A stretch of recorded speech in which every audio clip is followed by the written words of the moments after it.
כבר אחרי בופור צוקצקו צקצוקים על איך זה שמי שפוטר מגיוס מורשה בכלל לגלם חייל בצבא ההגנה. ולפני חצי שנה המחזאי שמואל הספרי, ממחברי מסמך השמאל הלאומי, הכריז, אני לעולם לא אעבוד איתו, בדיוק כמו שלא אעבוד עם אנס, לא אעבוד עם רוצח. לא פחות. אבל אני לא יודע, אני לא ביצעתי שום פשע. למה אני צריך בכלל לקבל איזה סוג של סדנת לייט בצבא בשביל, לא יודע, לפצות על משהו שאני לא חושב שעשיתי משהו בסדר. תגיד, אם אני אגיד לי טירן ציוני גאה, אתה תקבל את זה? לא.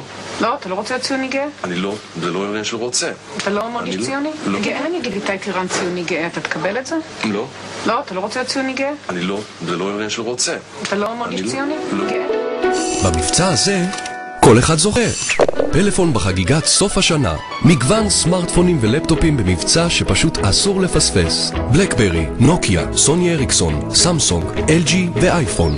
לכם נשאר רק לבחור. ברוכים הבאים לעולם אחר.